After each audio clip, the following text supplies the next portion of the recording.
Consistency, we're going to look at about 4 or 5 different variations.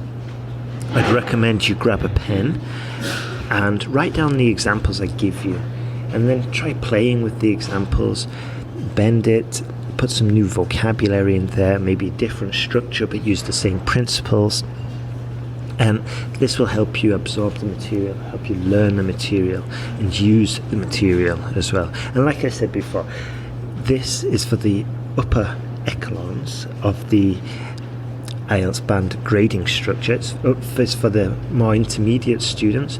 However, even if you're writing at a band 5 or a band 6, it's still worth paying attention to, because it's not the most difficult thing to introduce, but it's one of those things that you'll never realize you're doing unless you're aware of it. So that's why it's kind of tricky. Now, let's have a look at the first example of consistency. What I want to talk about here is verb tenses and mood. This one might be a little bit tricky at first, but it's much clearer with the examples. So first of all, what I mean by consistency with your tenses and your mood is that sometimes inexperienced writers or unaware writers might create unnecessary shifts in the tense, and this can be confusing and also probably increase reader strain, which in this example would be the examiner, and we don't want to cause any strain at all for this examiner. Okay, we want to get on well with it. So let's go. Now here's an unclear example. Numerous scientists have based their argument on evidence yet to be discovered. Okay, so it doesn't make any sense. There's no consistency there. Numerous scientists have based their argument on evidence yet to be discovered. Write that down. Can you see? It's inconsistent. It creates a strain, it's a problem there. So the clearer version would be: numerous scientists have based their argument on historical evidence. Full stop. It just all corresponds. It's parallel. It's basically consistent. That's what it is. Not parallel. Sorry, it's consistent. And we can also say numerous scientists have based their argument on historical evidence discovered in the last decade. So I'll just quickly mention again the first one. Numerous scientists have based their argument on evidence yet to be discovered. So it's inconsistent, because how can a scientist base their argument? How can it build their argument around something that doesn't even exist, as in it has yet to be discovered? So that's why it's inconsistent. Whereas the other one, numerous scientists have based their argument on historical evidence. And just by saying historical evidence, we're clearly indicating that the evidence came from the past. We could even just say on evidence, because it's still, it's just not as clear. If they say it's based on evidence, that's fine. For historical evidence, it's more specific, and it's pretty certain that it's from the past. So that's how we would improve that sentence and make it more consistent. Now I'm going to give you an example of mood swing. So if it's an inconsistent mood swing, then what it will be is that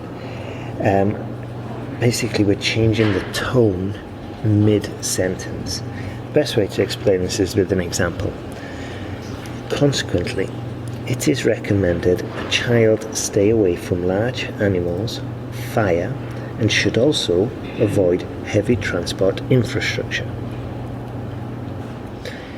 Hopefully you wrote that down. I'll say it again. Consequently, it is recommended a child stay away from large animals, fire, and should also avoid heavy transport infrastructure. What's wrong with that sentence? Pause the podcast, have a think. And I can tell you now, the problem here is in the last part of the sentence. It says, and should also do this. So at first you're saying it's recommended a child do this and this and this, and they should also do this. No, I mean, recommended and should are kind of similar, but it's just unnecessary to say should in there. It's inconsistent. So the correct way would be, consequently, it is recommended a child stay away from large animals, fire, and heavy transport infrastructure. That's consistent all the way through. It's recommended that they do all of this, and now there's no ambiguity whether a child should stay away from heavy transport infrastructure, because it's all included in the same thought. It's not, they should also do this. Now, what is the child supposed to be doing? What is the recommendation? Is it this or something that you think they should be doing? But if we just keep it all together and delete the should, then the whole sentence becomes more consistent, and that's the goal. So that would be an example of mood swings, or a shift in the mood. The next one I wanted to talk about was the shift between active and passive voice, and shift in subject. This one's quite easy to understand, I think. So here's one version. The IMF believes Haiti is corrupt. Numerous politicians were prosecuted. What's the story here? What's the problem? I'll give you another clue. It's between active and passive voice. Shift in subject. The IMF believes Haiti is corrupt. Numerous politicians were prosecuted. Well, the problem is we've shifted between the active and the passive voice mid-sentence, and now I don't really know who actually prosecuted these politicians. This is a strain and it's inconsistent. How could we correct that sentence? Pause, have a think, write it down, and really, I'd strongly recommend doing this. It's going to be beneficial for you. And if you're actively doing this, then you're more likely to remember it, more likely to use it. So let's see the correct version. The IMF believes Haiti is corrupt. In fact, it prosecuted numerous politicians. Now I know exactly what's going on. There's no strain there. There's no need for that passive voice. I made it all active, and I know that I know what the IMF believes, and who prosecuted the numerous politicians, and that's important. Now, the next way we can improve our consistency is by introducing parallelism. Okay, this basically means putting the sentences in a coordinated form, or the elements of the sentence in a coordinated form. And this is quite easy to introduce into your writing, and it does have a quick and positive effect, especially regarding the style. And style is important for academic writing. The reason, and this is exactly the reason why I put this chapter, there's a whole chapter about this in the sentence guide, sentenceguide.com, because it's a fast way to improve your writing, and it makes it sound much, much more readable and enjoyable. This is exactly what we want for the IELTS. Alright, so let's go. Parallelism. Here's the first version. You can tell me if it's right or wrong. The chart shows production increasing rapidly in 1991, but falling in 1992. That's grammatically fine, by the way. But if we wanted to introduce parallelism, how could we do it for this sentence? Well, we would introduce a adverb. Okay? So here's the incorrect version. Grammatically correct, but inconsistent would be a more accurate way. The chart shows production increasing rapidly in 1991, but falling in 1992. Okay, but unparalleled, inconsistent. Here's the correct one. The chart shows production increasing rapidly in 1991, but falling steadily in 1992. So because we've used an adverb in the first clause, let's use an adverb in the second clause. Okay? And this just makes it flow a lot easier, makes it easier to read, not slightly easier to read, but it's just got a better style. It's equally balanced now. So, and that's such a simple concept to introduce into your writing, and there's no reason why you can't introduce it. Now then, here's the next example of consistency, or how to introduce more consistency into your writing. And this is similar to the one we were talking about before, and this is with the shift in the subject. We must make sure that the subject is consistent throughout the sentence, or at least it should be clearly indicated who is doing what to whom, and if the subject changes, then it should be crystal clear. Now, let's have a look at the next sentence. Politicians must not think the electorate share the same religion. Is that good or bad? Once again, politicians must not think the electorate share the same religion. Good or bad? Well, it's bad, because we don't know who should share the same religion with who. Yeah? Politicians must not think the electorate share the same religion as themselves, as the politicians, or politicians must not think the electorate share the same religion as each other, as in the electorate sharing the same religion, as in all the electorate, that's basically the citizens who vote, all the citizens being Christian, all the citizens being Muslim, all of them having the same religion as each other. So in the first one, it's just not clear who we are referring to as having the same religion.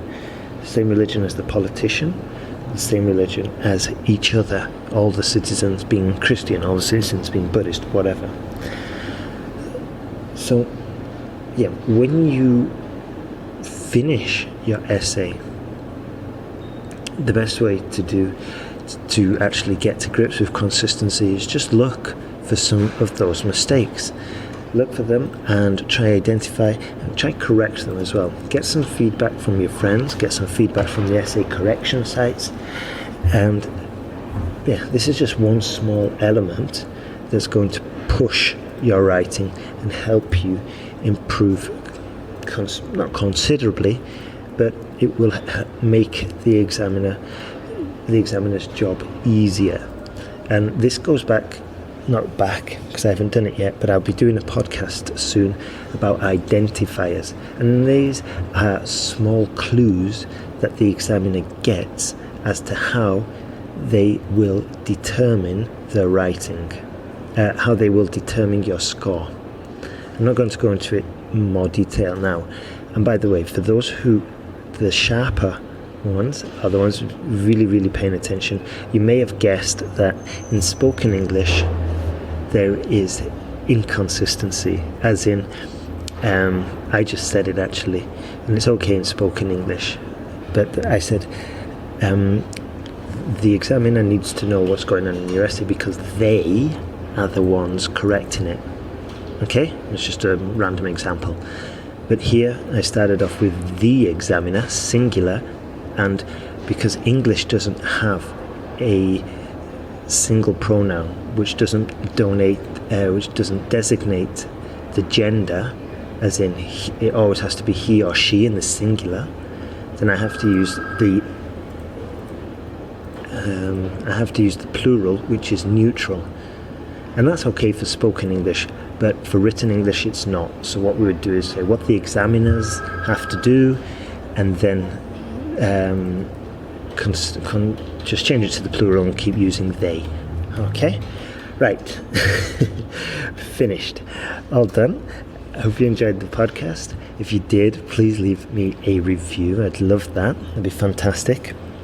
If you want some guidance, and if you want to test your essay for consistency and you want to get some feedback and you're determined to improve your writing, then check out IELTSWritingTask.net, IELTSWritingTask.net, or you can go to sentenceguide.com, or you can go to IELTSPodcast.com and send me an email. Okay, so have a fantastic day, keep studying, good luck in your exam, and remember, you will get there. Just take a consistent, determined approach, and trust me, you will improve.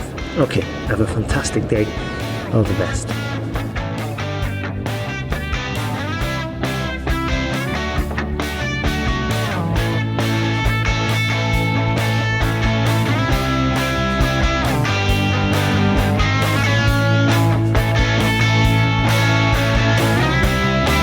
For listening to IELTSPodcast.com.